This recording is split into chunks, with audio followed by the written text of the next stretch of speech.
हरे नमः. धर्माचा अजून मूर्तिमान पुतळा, धर्माचा अजून मूर्तिमान पुतळा, भासे जना भूवरी, भासे जना भूवरी, दीक्षा देव निजो जगतिया, दीक्षा देव निजो जगतिया, बद्धास हो उद्धरी, बद्धास हो उद्धरी, वाणीने वदता भागवती कथा, वाणीने वदता भागवती कथा, व्यासा प्रति भासला, व्यासा प्रति भासला, तो हा गुरुश्री जनार्दन असा, तो हा गुरुश्री जनार्दन असा, पाटांगणी शोभला. पाटांगणी सद्गुरुनाथ महाराज की जय. हरे नमः. श्री शुकोवाच अथ सर्वगुणोपेत काल परमशोभनाः यर्हेवा जनजनक्षम शान्तक्षग्रहतारकम् दिशा पसे दुर्गगनं निर्मलोडुगणोदयं महिमङ्गलभूयिष्ठ पुरग्रामव्रजाकरा नद्यः प्रसन्नसलिला वृथा जलरहुश्रियः द्विजालिकुलसन्नातस्तबका वनराजयः ववो वायुसुखस्पर्श पुण्यगन्धवः शुचिः अग्नयश्च द्विजातीनां शान्तास्तत्समिन्दत मनांसि सन्प्रसन्नानि साधूनामसुरद्रुहां जायमाने जने तस्मिन् नेतृदुन्दुभयो दिवि जगुः किन्नरगन्धर्वा सुष्ठुः सिद्धचारणाः विद्याधरे सन्तु तत्सुभिसमन्तता मुमुचुर्मनयो देवाः सुमनांसि मुदान्विताः मन्दं मन्दं जलधरा जगर्जुरं सागरं निशीथे तमोद्भूते जायमाने जनार्दने देवक्यां देवरूपिण्यां विष्णुः सर्वगुहाशयः आविरासीत् यथा प्राच्यां दिशिन्दुरिव पुष्कलः. गोपाल कृष्ण भगवान की जय.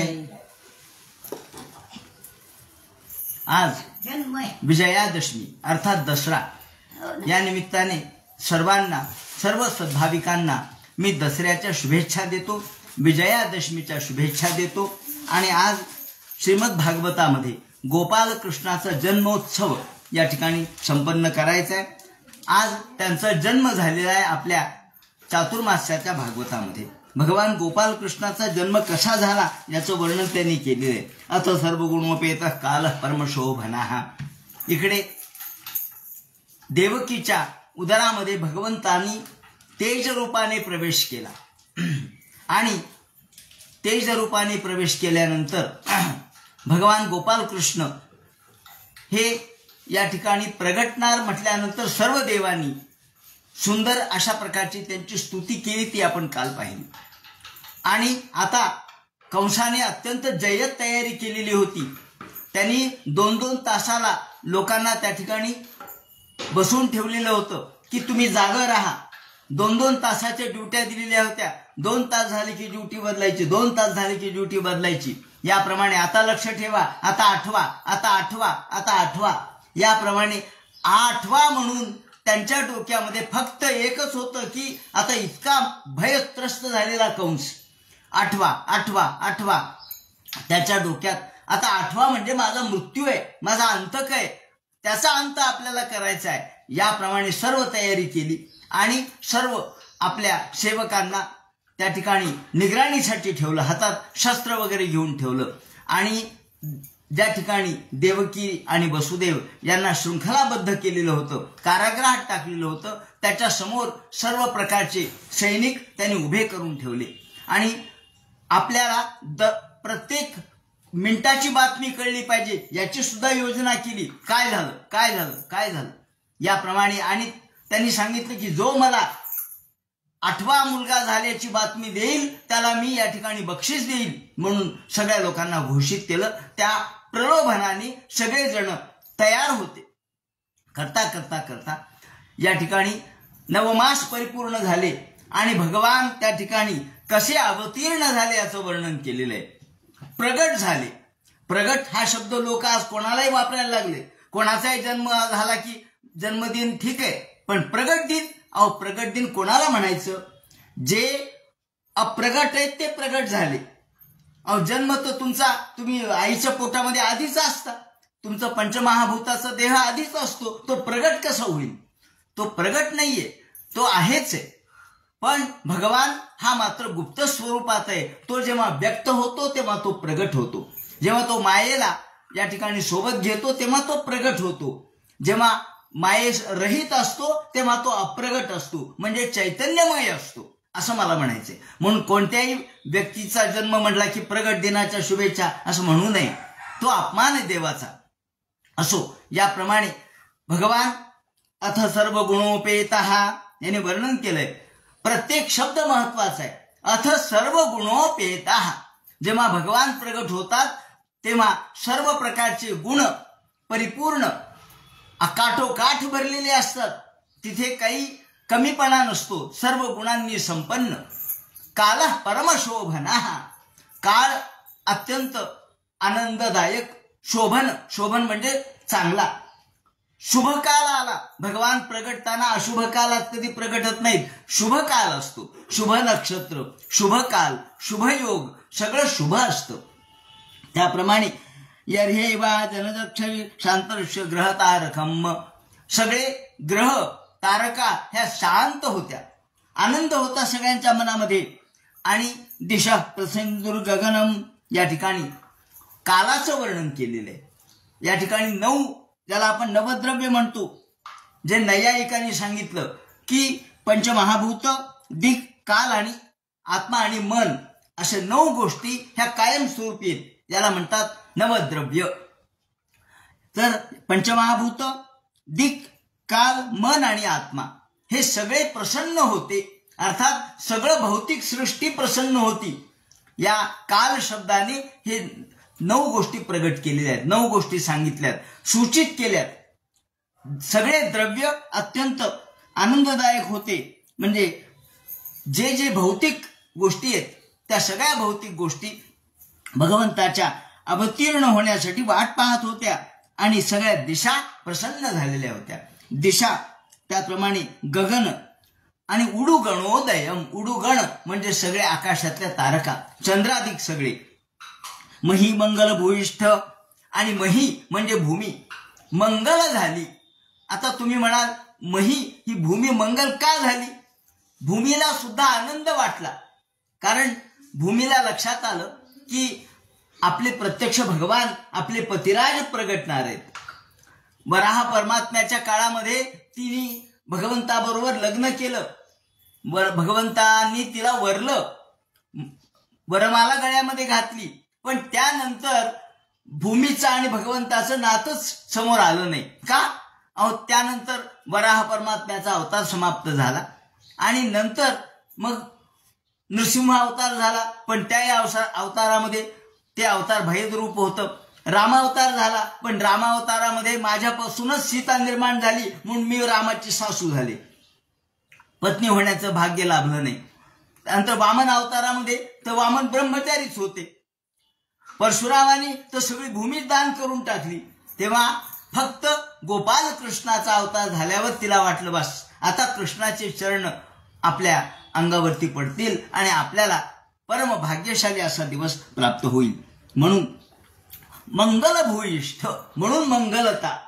आपण म्हणतो ना मंगल, मंगल म्हणजे लग्न, जसं शब्द आपण वापरतो की सदा मंगलम कुर्यात, सदा मंगलम कुर्यात वयोर मंगलम, तर मंगलम म्हणजे शुभमंगल.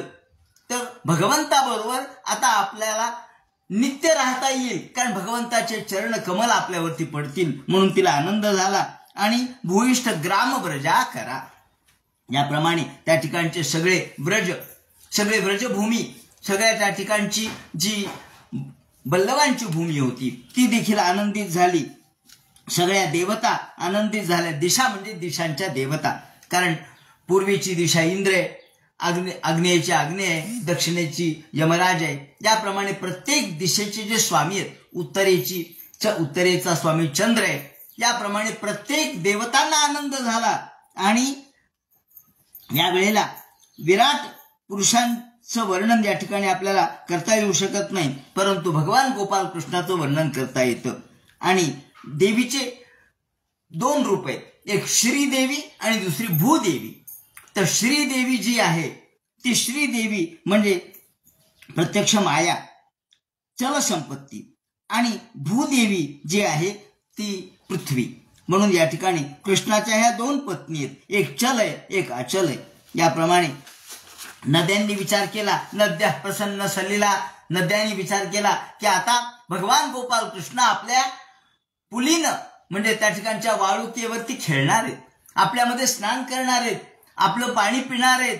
म्हणून नदीला सुद्धा आनंद झाला. नदीला वाटलं अरे वा, गोपाल कृष्णाचा जन्म म्हणजे आपलं सार्थक. नद्या प्रसन्न सलिला, आणि म्हणून तिच्या अंतःकरणामध्ये जो आनंद आहे नद्यांच्या मधला तो प्रगटला कशातून त्यांनी वर्णन केलंय. हृदा जल रुहश्रिया. हृदा म्हणजे त्यांच्या अंतःकरणामध्ये जलरुह, जलरुह म्हणजे कमल, कमलिनी फुलल्या, आणि कमलिनी म्हणजे त्यांच्या हृदयातला आनंद आहे. नद्यांच्या हृदयातला आनंद कमलिनीच्या द्वारे फुलला आणि सगळीकडे भुंगे गुंजारव करू लागले. द्विजादिकुल सन्नाद स्तबका वनराजया. पशु पक्षी प्राणी चल अचल त्याचप्रमाणे जड चेतन सगळ्यांनाच आनंद झाला. वायू सुद्धा बवो वायू सुखस्पर्श, वायू सुखस्पर्श अत्यंत आनंददायक स्पर्श वायूचा होता आणि वायूतून एक सुगंध येत होता. आपण बघतो ना काही वेळेला काही नसताना उदबत्ती नाही, अत्तर नाही, काही नाही, एकदम सुगंध येतो. आपण म्हणतो कुठून आला हो? हा देवाचा संकेत असतो. ज्या ठिकाणी भगवंताचं वास्तव्य असतं तिथून हा सुगंध येतो. म्हणून ते म्हणतात पुण्यगंध वह शुचीही. अत्यंत शुद्ध पुण्यकारक अशा प्रकारचा गंध सगळीकडे पसरून राहिला. वायूला सुद्धा आनंद वाटला, कारण वायूला वाटलं की आता भगवान गोपाल कृष्णांच्या सोबत आपल्याला राहता येईल. या ठिकाणी भगवान गोपाल कृष्णांनी त्यांनी वर्णन असं केलंय की 5 गोष्टींची शुद्धी केली. भूमीची शुद्धी केली, कारण या भूमीमध्ये भगवंतांनी पाय ठेवला आणि भूमीची शुद्धी केली. आणि यशोदेला आपल्या तोंडामध्ये ब्रह्मांड दाखवलं, पृथ्वी आप तेज वायू आकाश सगळं दाखवलं, म्हणजेच भूमीची शुद्धी केली. त्यानंतर अग्नीची शुद्धी केली. 12 गाव अग्नी 2 वेळेला गिळला म्हणजे अग्नीची शुद्धी केली. वायूची शुद्धी केली, कारण तृणावर तो वायूच्या रूपाने आला होता, त्याला मारलं म्हणजे वायूची शुद्धी केली. त्याचप्रमाणे पृथ्वी आप तेज पाण्याची शुद्धी, या यमुनेमध्ये असलेला जो काली आहे त्याला नष्ट केलं म्हणजे पाणी शुद्ध केलं. जलशुद्धी केली. जलशुद्धी, वायुशुद्धी, अग्निशुद्धी, पृथ्वी शुद्धी आणि आकाश शुद्धी. व्योमासुर आला होता शेवटी, त्या व्योमासुराला भगवंतांनी मारलं म्हणजे आकाश शुद्धी केली. पृथ्वी आप तेज वायू आकाश या 5ची भगवंतांनी शुद्धी केली, शुद्धी करणार आहेत म्हणून सर्वांना आनंद झाला.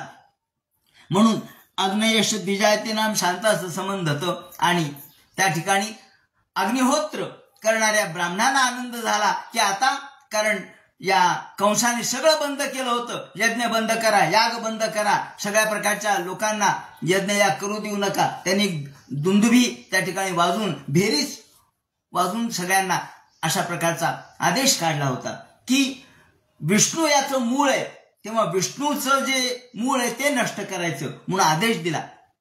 सगळ्या राक्षसांना बोलावलं आणि आदेश दिला की काही नाही, आता यज्ञ बंद करा, याग बंद करा, सगळे होम बंद करा, हवन बंद करा. याप्रमाणे देवधर्म सगळं बंद झालं आणि म्हणून आज भगवान गोपाल कृष्ण जन्माला येणार आहेत म्हणून सर्वांना आनंद झाला. आणि सर्वांनी अग्नयश संबंध तो आता अग्निहोत्र पुन्हा सुरू होईल म्हणून ब्राह्मणाला आनंद झाला. मनांशांसन प्रसन्नानी, सगळ्यांचे मन प्रसन्न झाले.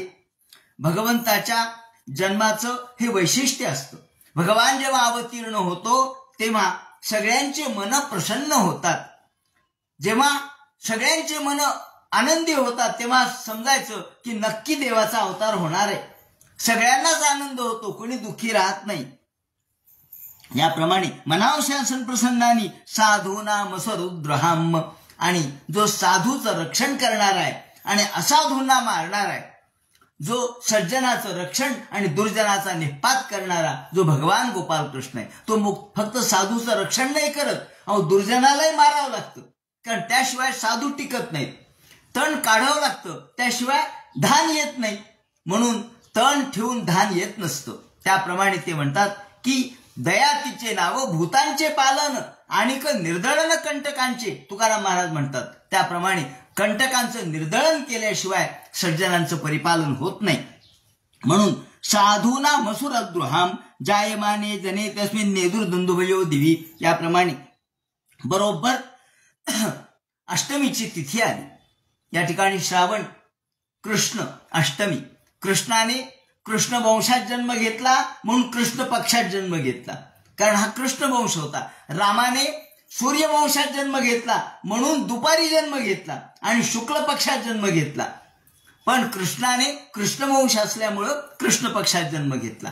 त्याच्यातही कारण कृष्ण पक्षामध्ये चंद्राला महत्व आहे. कृष्ण पक्षात चंद्रस्वामी असतो आणि हा चंद्र अष्टमीच्या दिवशी बरोबर अर्ध्यावरती पडतो. कृष्णाच्या लक्षात आलं की आपण रोहिणीला बलराम दादा झालेले होते.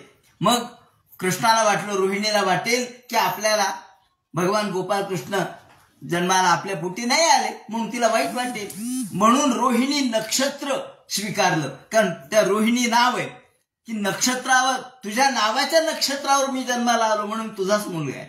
या अर्थाने रोहिणीलाही आनंद वाटला. आणि इकडे रोहिणी नक्षत्र हे चंद्राचं सर्वात श्रेष्ठ नक्षत्र आहे. चंद्राची सगळ्यात प्रिय 27 नक्षत्र आहेत एकूण. त्या 27 नक्षत्रामध्ये जर प्रिय नक्षत्र कोणतं असेल तर रोहिणी आहे. चंद्राशी रोहिणी असं आपण म्हणतो ना, चंद्राला रोहिणी शोभा देणारं नक्षत्र आहे.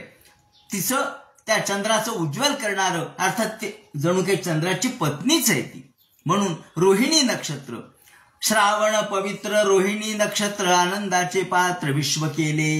श्रावण महिना, हा श्रावण महिना त्यामधला कृष्ण पक्ष अष्टमी तिथी, कारण अष्टमी बरोबर अर्ध्यावरती पडते आणि अष्टमीला विशेष महत्व आहे. आणि म्हणून ते म्हणतात रात्री सगळे योगी जन जागे असतात, बाकीचे सगळे झोपलेले असतात. म्हणून आपण कोजागिरी करतो ना, कोजागिरीला कोजागरती. रात्री 12च्या पुढे कोण जागा आहे, तर जो जागा आहे तो योगी असतो आणि जो झोपलेला आहे तो भोगी असतो. म्हणून योगी जागृत राहतो. म्हणून ते म्हणतात की या ठिकाणी बरोबर रात्रीच्या वेळेला योगी जागे असतात आणि त्या निशासमयी निशीथे तम उद्भूते. तम उद्भूते निशीथे, याला निशीथ काल असं म्हणतात. 12चा वेळ म्हणजे निशीथ काल आहे आणि नुकताच त्यावेळेला चंद्राचा उदय झालेला आहे पूर्वेच्या क्षितिजावर. कारण अष्टमीच्या वेळेला चंद्र उशिरा उगवतो, 12 वाजता चंद्राचा उदय होतो. म्हणून बरोबर चंद्रोदयाच्या वेळेला, कारण चंद्र हा त्यांचा कुळाचं नाव चंद्रकुल आहे, सोमकुल आहे. म्हणून सोमवंशामध्ये भगवान जन्माला आलेले असल्यामुळं हा सोम ज्या वेळेला उगवणार त्यावेळेला भगवंतांनी वेळ गाठला. आणि यावेळेला काय चाललेलं होतं, मंदम मंदम जलधरा, हळूहळू थोडा थोडा पाऊस चालू होता. अहो श्रावण महिना होता, पाऊस चालूच असणार. पाऊस चालू होता आणि सागराला थोडीफार भरती आली होती म्हणून सागर गर्जना करत होता. सागराच्या लाटा उसळल्या होत्या आणि तुम्ही म्हणाल कृष्ण पक्षात कशी काय भरती आली, कृष्ण येणार म्हणून आनंद झाला होता सागरांना आणि म्हणून सागर देखील आनंदाने आपल्या लाटा वरती आणत होता. जगर्जू रणू सागरम.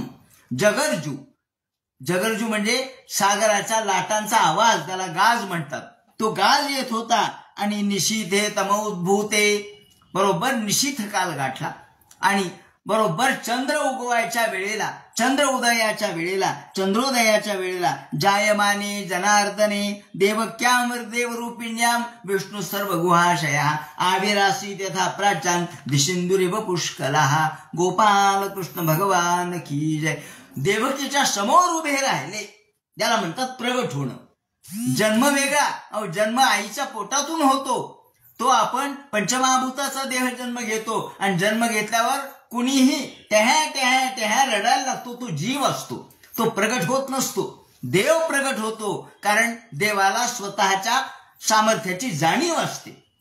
तो स्वतःच्या सर्व सामर्थ्यानिशी प्रगटतो, व्यक्त होतो आणि तो आहे तशा रूपामध्ये शंखचक्र गदा पद्म धारण केलेलं, पिवळा पितांबर धारण केलेला, त्याप्रमाणे वनमाला धारण केलेली, कौस्तुभमणी आपल्या कंठाशी धारण केलेला आणि असे भगवान कवच कुंडल धारण करून मयूरपिच्छ किरीट कुंडल धारण करून उभे राहिले. पाहिल्याबरोबर एकदम भक्क प्रकाश पडला. तो कारागृह होता, त्या कारागृहामध्ये सुद्धा किती सूर्य उगवावे तेवढा प्रकाश पडला, डोळे दिपावेत. वसुदेव आणि देवकीच्या समोर भगवान उभे राहिले. पाहिल्याबरोबर आविरासी यथा प्राच्याम दिशिंदू रिव पुष्कला. दिशिंदू असा शब्द वापरलाय. दिशिंदू म्हणजे चंद्र. हा चंद्र पांढरा शुभ्र जसा प्रगट व्हावा त्याप्रमाणे भगवान प्रगट झाले आणि जशा दिशा सगळ्या उजळाव्यात त्याप्रमाणे कारागृह उजळून निघाला.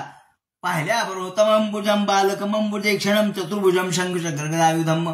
बालक रूपाने उभे राहिले मात्र, आणि मात्र बालक असलेले असताना सुद्धा शंखचक्र गदा पद्म धारण केलेलं, किरीट धारण केलेला, कौस्तुभमणी धारण केलेला, त्याचप्रमाणे पितांबर धारण केलेला आणि वैदुरी किरीट कुंडल.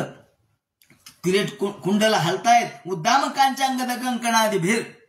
कंकण आपल्या मनगटामध्ये घातलेले होते, मनगट्या होत्या, बिंदुले होते, त्याचप्रमाणे आपल्या बाजूबंद होते बाहूमध्ये घातलेले. त्याचप्रमाणे सुंदर अशा प्रकारची भगवंताची मूर्ती पाहिल्याबरोबर वसुदेव थक्क झाले. देवकीने पाहायला लागली. देवकी नुसती भगवंताकडे पाहतच राहिली. एकदम वसुदेव समोर आले, कारण वसुदेवाला माहित होतं की हे भगवान आहेत. आणि वसुदेव म्हणतात स विस्मयोत्फुल्ल विलोचनो हरिम. विस्फुल्ल अत्यंत अचानक समोर उभे राहिलेले भगवान पाहिल्यानंतर विस्मय वाटला, आश्चर्य वाटलं. आणि आपल्या भगवंताच्या आपला मुलगा म्हणजे भगवान आहे हे पाहिल्यानंतर समोर आले आणि हात जोडले. वसुदेव म्हणतात देवा मी जाणतो, विदितोस्मी विदितोसी भगवान साक्षात पुरुष प्रकृते परहा. विदितोसी मी जाणतो. वसुदेव जागृत आहेत. ते म्हणतात मी जाणतो तुम्ही प्रत्यक्ष भगवान आहात. प्रकृतीच्या पलीकडे तुमचं अस्तित्व आहे. तुम्ही सामान्य लोकांना कळू शकत नाही. तुम्ही पंचमहाभूताचा विषय होऊ शकत नाही. पंच ज्ञानेंद्रियाने तुमचं ज्ञान होऊ शकत नाही. नानाविध पृथक भूता. तुम्ही श्रेष्ठ दर्जाचे भगवान या ठिकाणी समोर उभे राहिलेले आहात. सामान्य माणसाला तुम्ही दिसत नाहीत, कारण मायेचा पडदा असतो. त्यामुळं एवं भगवान बुद्धी मेय लक्षणे. बुद्धीने तुम्ही जाणता येत नाही. तर्कापणे या नाही न तर्कापणे या ठिकाणी उपनिषदकार म्हणतात भगवान तर्काने जाणता येत नाही, भगवान बुद्धीने जाणता येत नाही. भगवान फक्त समजून घ्यावा लागतो अनुभवाने. या आत्मनो दृश्यगुणोषित निते. याप्रमाणे त्वईश्वरे ब्रह्मणिनो विरुद्धते. देवा आपण अलौकिक रूप या ठिकाणी माझ्यासमोर उभं केलंय. आपल्या हातामध्ये शंखचक्र गदा पद्म पाहिल्यानंतर मला कळालं की आपण प्रत्यक्ष भगवान आहात, विश्वमूर्ती आहात आणि सतेवतारम पुरुष समर्पितम. तुम्ही अनेक अवतार धारण करता आणि हा देखील आपण अवतारच धारण केलेला आहे. शुकाचार्य म्हणतात परीक्षिते भगवंताच्या अंगावर सगळे महापुरुषाचे लक्षणं होते. तेवढ्यात देवकी धावत आली आणि देवकी म्हणते, आता बोलू लागली देवकी, रूपम यत्तत् प्राहुर व्यक्तमाद्यम. देवकीला सुद्धा कळालं देवा तुमचं हे अव्यक्त रूप आज तुम्ही व्यक्त केलं.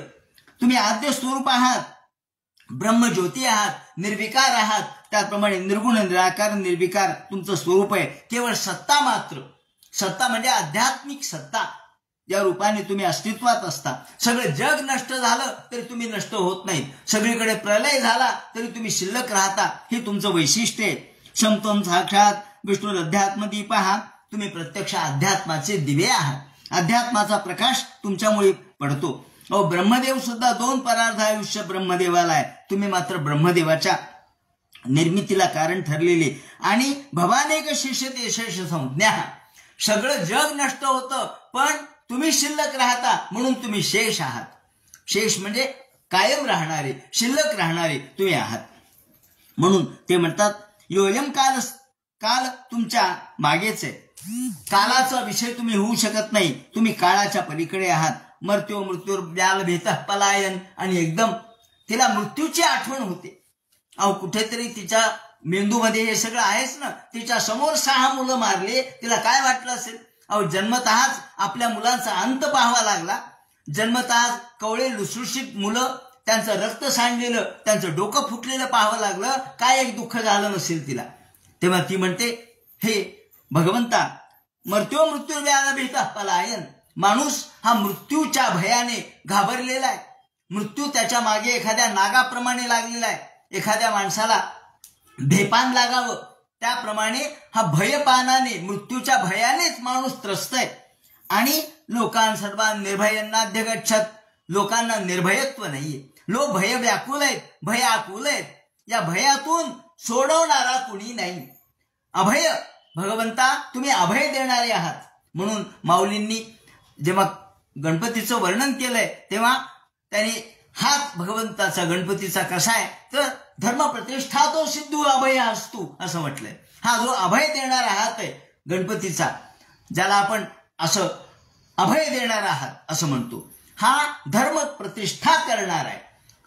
अभय देणं म्हणजे धर्माची प्रतिष्ठा करणं. देवा सगळीकडे अधर्म माजलाय म्हणून सगळे लोक भयाने व्याकुल आहेत. तुम्ही एकटे त्यांना अभय देऊ शकता, निर्भयत्व तुम्ही देऊ शकता. माणसं सगळे भयाने व्याकुल आहेत आणि या भयामुळं लोक त्रस्त आहेत, पण तुम्हीच त्यांना फक्त निर्भयत्व देऊ शकता. आणि अभयत्व, निर्भयत्व या माणसाच्या मनाला, where the mind is without fear असं या रवींद्रनाथ टागोरांनी त्यांच्या कवितेत म्हटलंय. जिथं मन फिअरलेस असतं, अभय निर्भयत्व प्राप्त करतं, तिथे भगवंताचं अस्तित्व आहे. तेव्हा ही अभयत्व, निर्भयत्व तुमच्या जवळ आहे. देवा मला मृत्यूची भीती नाही, पण मी अनेक मृत्यू पाहिले, त्याचं भय माझ्या मनात बसलेलं आहे. त्या मृत्यूचा धसका मी घेतलाय, माझ्या मनाला मृत्यूचा धसका लागलेला आहे. आणि सत्वम घोरा दुर्गसेनात्मजानंद, त्या उग्रसेनाचा पुत्र माझा भाऊ, त्या तो कसा केस सोडून येतो आणि मुलांना ठार मारतो, देवा मी पाहिलेले. तुम्ही या ठिकाणी एवढं रूप धारण केलं, कदाचित कंसाला कळेल, कंसाचे सैनिक बाहेरच असतील, त्यांच्यापर्यंत कळेल आणि कंस आता येईल. देवा आता एकीकडे हे कळतंय की हा ईश्वर आहे, पण दुसरीकडे आईचं मन आहे, मातृहृदय ते घाबरलेलं आहे आणि तिने 6 मृत्यू डोळ्याने पाहिलेले आहेत. म्हणून तिला वाटतं की आत्ता कंस येईल आणि तुम्हाला पकडेल. तुम्हाला देवा, तेव्हा हे देवा त्राहित स्थान, मी त्रस्त आहे, मला या ठिकाणी त्राही, माझं रक्षण कर आणि भृत्यवित्रासहासी, मी तुझी शरण आले तुला. कारण रूपम चेदम पौरुषम ध्यान देशनम, तुमचं हे रूप पाहून तो आत्ता येईल आणि तुम्हाला कदाचित पकडेल. म्हणून तत्पादाब्जम ते म्हणतात सत्वम घोरा दुग्रसेनात्मजानंद त्राहिश त्रसरम मृत्युवित्तासहासी रूपम चेदम पौरुषम ध्यान देशनम महाप्रत्यक्षम मांस दृशाम कृषिष्ठा. त्यांनी येऊ नये आणि तुम्हाला पकडू नये. देवा मला एवढंच वाटतं, लवकरात लवकर लहान व्हा, लवकरात लवकर लहान व्हा. असं म्हणल्याबरोबर भगवान म्हणतात थांबा, मला बोलू द्या. आणि मग भगवान म्हणतात हे पहा, तुम्ही पूर्वजन्मामध्ये खूप तपश्चर्या केली, इतकी तपश्चर्या केली. जेव्हा ब्रह्मदेव तुम्हाला म्हणाले की संतती उत्पन्न करा, तुम्ही संतती, तुमच्यापासून जग निर्माण झालं पाहिजे, संतती निर्माण झाले पाहिजे, चांगली संतती तुमच्यापासून झाली पाहिजे असं म्हणून सुप्रजा वीरवंतो वयम श्याम, आम्हाला चांगली प्रजा झाली पाहिजे. मग चांगली प्रजा झाली पाहिजे तर तुम्हाला तपश्चर्या करावी लागेल. अहो संतती मुलं तर कोणाला होतात, डुकराला होतात, मांजराला होतात, उंदराला होतात, ती संततीच आहे. पण ती काही सुप्रजा नाही. सुप्रजा कोणती? जी तपश्चर्येने प्राप्त होते, पुण्यकर्म करून प्राप्त होते, ती संतती खऱ्या अर्थाने पुण्यकारक असते. म्हणून तुम्ही तपश्चर्या केली. आणि कशी तपश्चर्या केली तर वर्ष वाता तपहिम, तुम्ही पंचाग्नी साधन केलं. शीर्ण पर्णाहार, तुम्ही वाळलेले गवताचे पानं खाल्ले, झाडाचे पानं खाल्ले, कधी पाणीच फक्त पिलात, श्वास निरोध केला. शीर्ण पर्ण निलाहार उपशांतेन चेतसा, आणि 10,000 वर्ष तपश्चर्या केली आणि मी प्रसन्न झालो. आणि मी दिव्य वर्ष सहस्रांनी 12,000 वर्ष तपश्चर्या केली आणि 12,000 वर्षांनी युमदात्मनोः 12,000 वर्षांनी मी प्रसन्न झालो. त्यावेळेला मला पाहिल्याबरोबर तुम्ही वरदान मागितलं, तुमच्यासारखा पुत्र मला द्या, तुमच्यासारखा पुत्र मला द्या, तुमच्यासारखा पुत्र मला द्या. असं 3 वेळेस तुम्ही म्हणल्यामुळं तुमच्या पोटी 3 जन्म घेतले. पहिल्यांदा तुम्ही प्रश्नगर्भ म्हणून मी जन्म घेतला, कारण हे देवकी तू त्यावेळेला प्रश्नी होतीस. याप्रमाणे आणि स्वयंभुवे सती, स्वयंभुव मनूच्या काळात तू प्रश्नी होतीस, मी प्रश्निगर्भ म्हणून जन्म घेतला. दुसऱ्या याच्यामध्ये तुम्ही प्रत्यक्ष या देवांची आई म्हणून आपण ज्या देवांच्या आईचं वर्णन करतो, इंद्रादिक देव जिच्यापासून झाले ती कश्यप आणि तुझ्यापासून अदिती पासून मी उपेंद्र वामन या नावाने अवतार धारण केला. मी बुटका होतो म्हणून लोक मला वामन म्हणू लागले आणि उपेंद्र मी इंद्राचं साह्य केलं. त्यानंतर हे दुसरा जन्म आणि तिसरा जन्म हा कृष्णाचा. तेव्हा तुम्ही आता माझ्याकडे युवा माम पुत्र भावेनं, तुम्ही माझ्याकडे पुत्र म्हणून पाहू नका, तुम्ही माझ्याकडे परमात्मा म्हणून पहा, ईश्वर म्हणून पहा, ब्रह्म म्हणून पहा, ब्रह्म भावेन असकृत. आणि जर तुम्हाला भीती वाटत असेल तर हिमांग गोकुलंदय, तर आता असं करा वसुदेवा, मी लहान होतो, मला तुम्ही टोपलीत घालून घेऊन जा. आताच गोकुळामध्ये या यशोदेला पुत्री झाली आहे, मुलगी झालेली आहे, त्या मुलीला तुम्ही घेऊन या आणि मला तिच्या बाजेवरती झोपवा. एवढं सगळं सांगितलं आणि एकदम कृष्ण लहान झाले. लहान झाल्याबरोबर तिथे एक केराची टोपली होती, वसुदेवाने ती केराची टोपली घेतली. पण साखळदंड बांधलेले, साखळदंड सगळीकडं हात पाय बांधून टाकलेले साखळीनी. ताबडतोब कृष्णाचा स्पर्श झाला की साखळदंड मुक्त झाले. देवाचा स्पर्श झाल्यावर मुक्ती प्राप्त होते, हा अर्थ आहे. संसारातून मुक्ती प्राप्त होते, संसाराचे साखळदंड राहत नाही.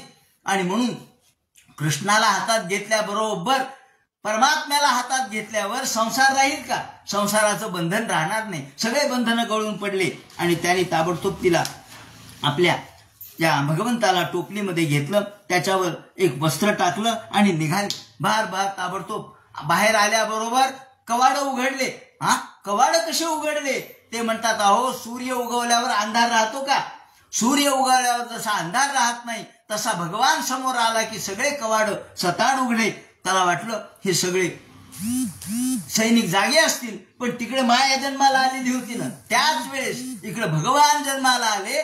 त्याच वेळेला त्याच क्षणी माया जन्माला आली यशोदेच्या पोटी. आणि माया जन्माला आल्यावर तिने सगळ्या जगावर माया टाकली. सगळे जग झोपेत होतं. जसं एखाद्याला आपण झोपेचं औषध देतो त्याप्रमाणे, किंवा एखादा पावडर टाकतो झोपेतो, चोर नाही का, आपल्याला जर चोरी करायची चोराला झाली तर ते पावडर टाकतात, सगळ्यांना झोपी लागतात, कोणी उठत नाही. अशा पद्धतीचं भगवंताची माया, ती सगळ्या जगावर माया. याप्रमाणे गोकुळातले लोक झोपले आणि हे कंसाने नियुक्त केलेले सुद्धा धाराढोर घोरू लागले. हातामधले शस्त्र तसेच. आणि पाहिलं वसुदेवाने, अरे घोरायला झोपायला लागले, चला म्हणे लवकर, त्याला कळायच्या आत आपण पुढे जाऊ.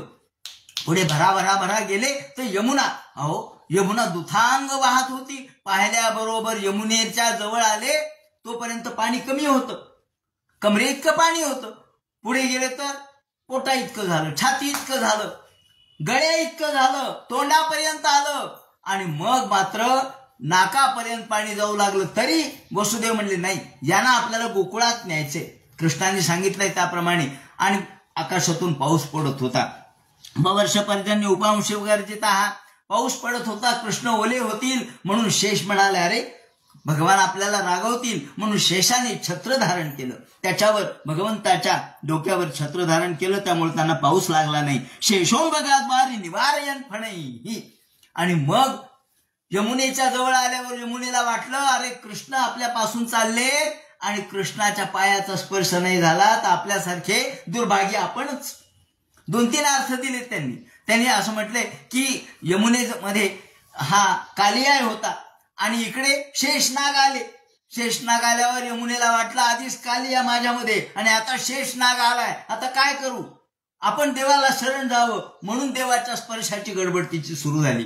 आणि ती जे वाढू लागली, एकदम भयानक आवर्त, भयानक आवर्त, अनेक आवर्त होते. आवर्त म्हणजे भवरे. नदी म्हणजे काय सोपी आहे का? आज आपण हजारो जेव्हा ठिकाणी पाहतो पाऊस पडला, धो धो सगळे तळ्यातलं पाणी सोडलंय, तेव्हा कळतं पाण्याची ताकद काय असते. पाणी काय वाहून नेतं. आणि त्या यमुनेमध्ये मोठाले भवरे होते, गरगर गरगर फिरणारे.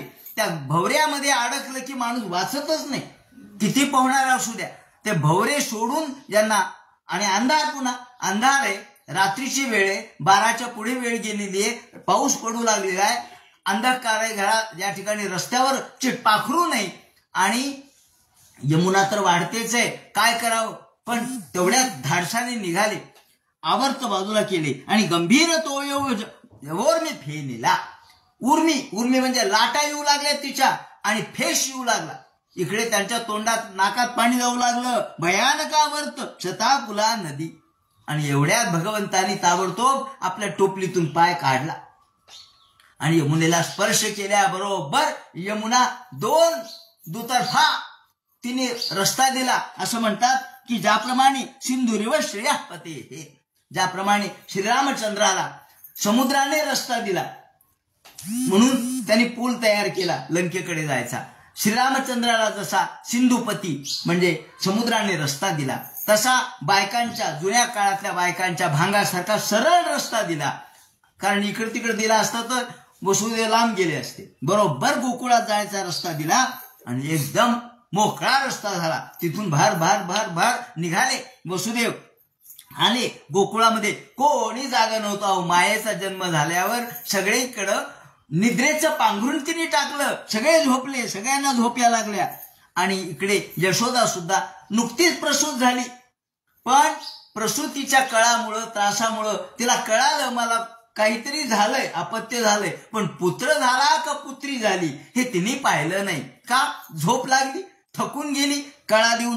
आणि म्हणून सुतम यशोदाशय निधायत तत्सुतामुपादाय पुनग्रहात, याप्रमाणे त्यांनी वर्णन केले की गोपाल प्रसुप्तानुग्रह निद्रया यशोदानंद पत्नीच जातम परम बुद्ध्यत न तल्लिंगम परिश्रांता निद्रयापगत स्मृती. निद्रयापगत स्मृती, झोपही आलेली होती, कळाने त्रासही झालेला होता आणि स्मृतिभ्रंशही झाल्यासारखा झाला. जाऊ दे, झोपा आता, म्हणून ती झोपली. आणि इकडे वसुदेवाने भगवान गोपालकृष्णाला तिच्या जवळ ठेवलं. तिथली मुलगी उचलली, ती टोपलीत घातली. अहो, या ठिकाणी नारळामधला खोबळा ठेवावा आणि नरोटी घेऊन जावी, त्याप्रमाणे भगवान गोपालकृष्णाला ठेवलं आणि या मायेला घेऊन चालले.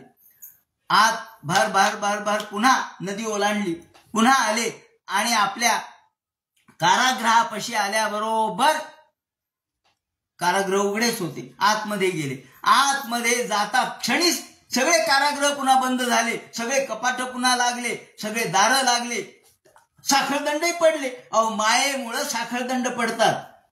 मायेमुळेच आपल्याला संसार आहे, मायेमुळेच संसार आहे, मायेमुळेच बंधन आहे. याप्रमाणे ती जवळ आल्याबरोबर सगळे बंधन लागले, सगळे साखळदंड पुन्हा जागले. आणि जे टॅह टॅह टॅह टॅह रडायला सुरुवात केली की लागली हे जागे झाले. सगळे सैनिक, चला चला चला, कंस महाराज, कंस महाराज, कंस महाराज. कंसाला कुठे झोप होती? कंस झोपलाच नव्हता, तो जागाच होता. काय झालं, काय झालं, काय झालं? हो, आवाज आला.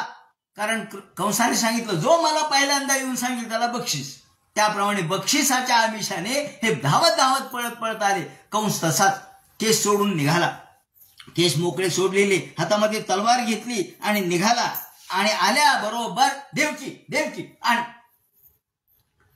तो पुत्र, आण तुझा मुलगा, असं म्हणून पुढे आला. देवकी म्हणली, अरे दादा, मुलगा झाला नाही.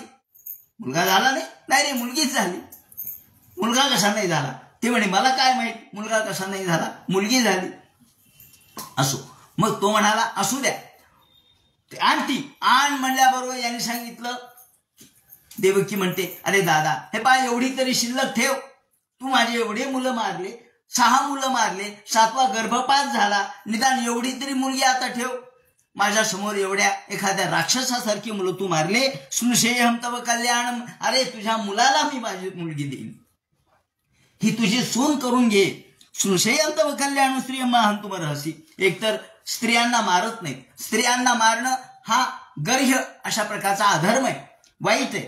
स्त्रियांना मारणं अधर्म आहे. आणि दुसरी गोष्ट म्हणजे ती लहान आहे. तुझ्या मुलाची पत्नी म्हणून मी तुला या ठिकाणी देईन. तुझ्या मुलाची पत्नी तू सून म्हणून करून घे. बहवो हंसिता भ्राता शिश पावकोपमाहा. माझ्या डोळ्यासमोर मी एवढे मुलं मारताना पाहिले, एवढी तरी मारू नको. निदान एवढी तरी माझ्याजवळ ठेव. निदान मला तेवढं तरी आठवण. दातू मरसी मंदाया. मला एवढं हे, मला निदान एवढी भीक दे माझ्या मुलीची. अंगे माम चरमाम प्रजाम. तरी सुद्धा कंस निर्दयी होता. तो म्हणाला नाही ते आण इकडं, ते काला मला माहित नाही. दीन दीनवत. ती पाया पडली शेवटी. तो म्हणाला नाही. उपगोह्यात मजामेवम रुदत त्या दीन दीनवत. रडू लागली, धाय मोकळून रडली, पाया पडली. तेवढ्यात त्यांनी तिच्या हातातून खसकन तिला ओढून घेतलं. याचित असता बिनिर्भस्य हस्तादाचिने खलाहा. तिच्या हातातून ओढून घेतलं. तो खलच होता, दुष्ट होता. आणि ताम गृहीत्वाचरणयोर जात मात्र सुताम. आणि त्या मुलीला ओढून घेता क्षणीच तिच्या पायाला धरलेलं होतं. त्याला काय निर्दयी तो तसंच ओढून घेतलं पायाला. आणि आता एका शिळेवर आपटणार एवढ्यात त्याच्या हातातून ती सुटली आणि आकाशात गेली.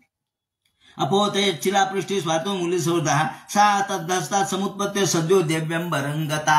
आकाशात गेल्याबरोबर अष्टमहाभुजा देवी भगवती दुर्गे स्मृता हर्षिभीतिमशेष जंतो स्वस्थै स्मृता मतिमती शुभांददासी. दारिद्र्य दुःख भयहारिणिका त्वदन्या सर्वोपकार करणाय सदार्थ चित्ता. बोल भवानी की जय. आकाशामध्ये गेली सायुधाष्टा महाभुजा. 8 हात धारण केलेले, प्रत्येक हातामध्ये एक एक आयुध धारण केलेले, दिव्य अशा प्रकारचे वस्त्र धारण केलेले, अलंकार धारण केलेले. तिच्या भोवती सगळे गंधर्व किन्नर पन्नग सगळे हात जोडून स्तुती करतायत. तिला उपायन द्यायला घेऊन आलेले आहेत. आज दसरा असल्यामुळे उपायन तिला अर्पण केलेले आहेत. आणि किमया. आणि एकदम त्यांनी पाहिलं वरती. हे काय म्हणलं, माझ्या हातून निसटली ही मुलगी, आकाशात गेली.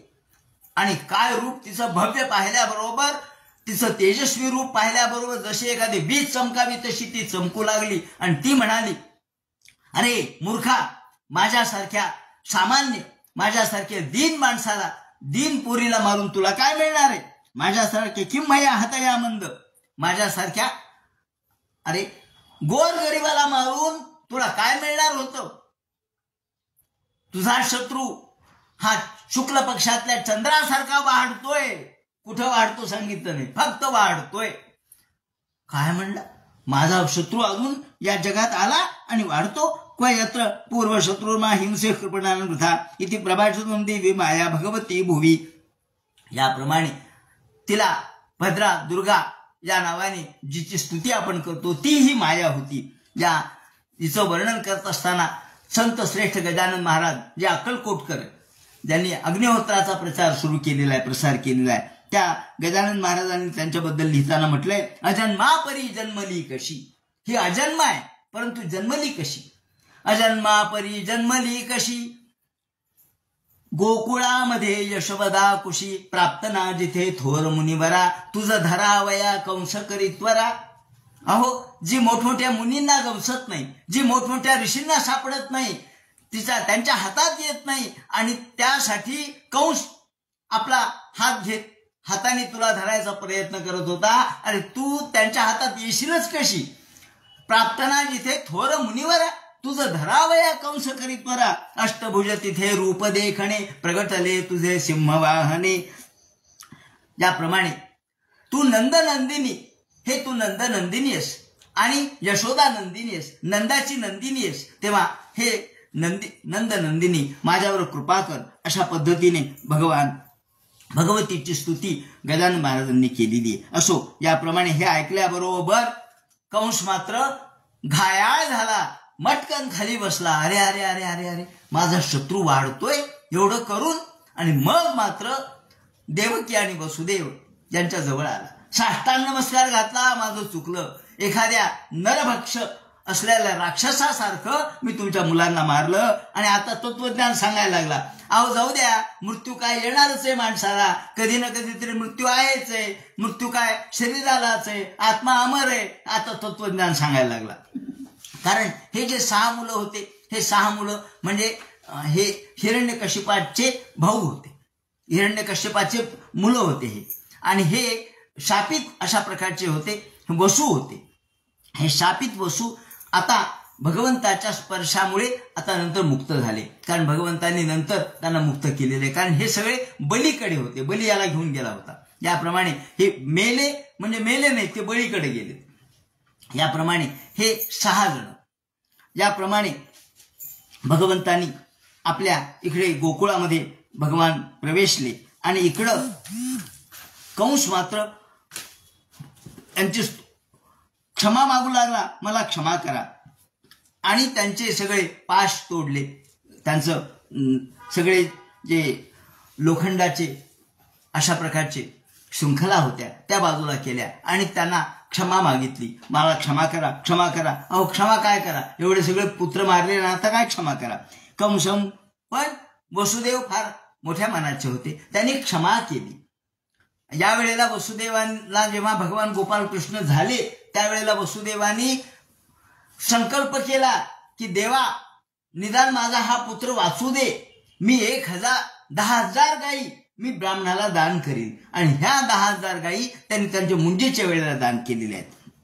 याप्रमाणे इकडे घटना अशी घडली की हा कंस आला आणि त्यांनी सर्व लोकांना एकत्र बोलवून घेतलं, मिटिंग घेतली सर्वांची आणि सांगितलं काही नाही, असं घडलेलं आहे. याच 1-2 महिन्याच्या काळामध्ये, 15 दिवसाच्या महिन्याच्या काळामध्ये माझा शत्रू जन्माला आलेला आहे. असं म्हणल्यावर सगळे राक्षस म्हणले काय अवघड आहे, मग आता एक काम करू, ज्या आजूबाजूच्या खेड्यापाड्यामध्ये जेवढे महिन्याभरात जन्माला आलेले मुलं आहेत ते सगळे ठार मारू, म्हणजे आपोआपच तुमचा शत्रूही मरून जाईल. हा विडा कोण उचलतं असं म्हणल्यावर पूतना समोर आली. ती म्हणाली मी उचलते. माझ्याजवळ मायावी सामर्थ्य आहे, त्याप्रमाणे मी जाईल आणि प्रत्येकाला माझ्या स्तनामधून विष देईल आणि सगळ्या मुलांना ठार मारेल. याप्रमाणे आता इथून पुढे भगवंताचा जन्मोत्सव कसा साजरा होईल. आणि या गोकुळामध्ये दुसऱ्या दिवशी पाहिल्याबरोबर सगळीकडे आनंदी आनंद झाला. नंदाला 60व्या वर्षी मुलगा झाला म्हटल्यावर सर्वांना आनंद झाला. नंदाने गोदान केले, वस्त्रदान केले, त्याप्रमाणे सुवर्णदान केले आणि तिळाचे पर्वत दान केले. कालेन स्नान शौचाभ्याम स्वस्ती मंत्र हा स्वस्ती पुण्य हा वाचन केलं आणि शुद्ध्यंती दाने संतुष्ट्या, दानाने शुद्धी होत असते. ज्याप्रमाणे सौमंगल्य गिरो विप्राह सुतमागत बंदिना, त्याप्रमाणे गायी दान केल्या. आणि सर्व गावातले लोक कृष्ण हा पुत्र झाला हे पाहण्यासाठी नटून थटून, आज दसराच आहे, दसऱ्याला नवे कपडे घालतात, त्याप्रमाणे नवे कपडे घालून चांगल्या प्रकारचे अलंकार धारण करून, टोप्या वगैरे घालून, मुंडासे वगैरे बांधून सगळे नंदाला भेटायला आले. आता नंद या ठिकाणी कशा पद्धतीने उत्साह त्यांचा साजरा करेल आणि त्यानंतर ही पूतना वध भगवान कसे करतील या संबंधीचं वर्णन उद्याच्या चिंतनात सांगण्यात येईल. हरे नमः. पुंडलीकवरदे हर विठ्ठल, सीताकांत स्मरण जय जय राम, पार्वतीपते हर हर महादेव, श्रीमज्जनार्दन गुरुमूर्तये नमः. हरे राम राम राम हरे हरे, हरे कृष्ण कृष्ण कृष्ण हरे हरे, हरे राम राम राम हरे हरे, हरे कृष्ण कृष्ण कृष्ण हरे हरे, हरे राम राम राम हरे हरे, हरे कृष्ण कृष्ण कृष्ण हरे हरे, हरे राम राम राम हरे हरे, हरे कृष्ण कृष्ण कृष्ण हरे हरे. पुंडलिको विद्या तो कोयुनी, हरे विष्णुरिटिता.